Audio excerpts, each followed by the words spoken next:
Hi there and good morning. For today's Tuesday tip, I'm going to talk a little bit about a weekly schedule that you can keep for yourself. This kind of piggybacks on our previous Tuesday tip topic where we talked about a counseling yearly calendar. So now we're going to break it down a little bit into a weekly schedule. And again, this is something that's really important to set up during back to school time, which is why we're talking about it now. So this is mine.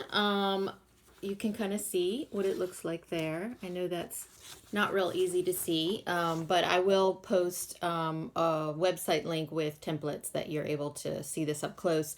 And so basically what you want to do is you want to break your week up into Monday through Friday, your actual work hours. I know that we all stay till 6 o'clock or get there at 6 in the morning sometimes, but let's not put that on our weekly calendar.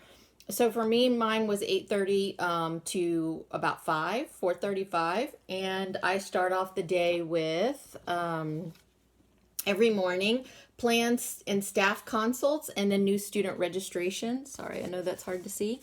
And then depending on what day of the week, I would put in something like Monday morning was crisis follow-ups because that we were a high crisis school, so that would always come right after the weekend. Tuesdays were guidance lessons, Thursdays were group sessions, and then Wednesday and Friday were individual. And then around that, I would fit in my other activities like, I know that's really hard to see. Let me kind of fold it, that might make it better. PLC supervision, supervision of my intern, PLC meetings, team meetings that I would go to, visiting ISS, in-school suspension, or the alternative discipline school. And so I would manage to fit all of these different activities into my week. And if I couldn't fit it into my paper week, then I had too much on my plate and I needed to work with my administrator to fix that. And then I tried really hard as much as I could to stick to that. I would say about 75-80% I was able to stick to it.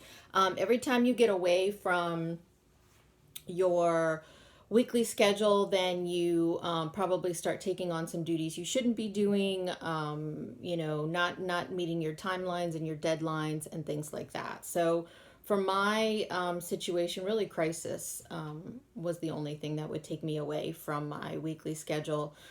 The other thing that's really important to do with a weekly schedule is to post it on your door. Give it to everybody who works closely with you, your administrator, the front office secretary. If you have a counseling secretary, give it to that person. And that way everybody knows when they're looking for you or they need you, what you're doing. Because unfortunately, we live in a world where if people think that you don't have anything to do, they're going to give you something to do. So this way, when they would look for me and they couldn't find me, they would know, oh, okay, well, she's in school suspension. I'm not going to go get her there because she's meeting with kids who need to work on their, discipline, having better discipline behaviors. Or if they would see my door shut and they would look at my schedule on my door, and they would see maybe it was Friday afternoon. Oh, okay, that's why she's in there with a student, because this is individual counseling time. So it really just helps you kind of stay in your lane, stay focused on what your comprehensive school counseling program has you doing without being pulled in a million directions by other people who think that they need to fill up your day with tasks and activities. So I hope you find that helpful. And like I said, there will be a link above where you can get more info on this and templates and things like that. So happy counseling.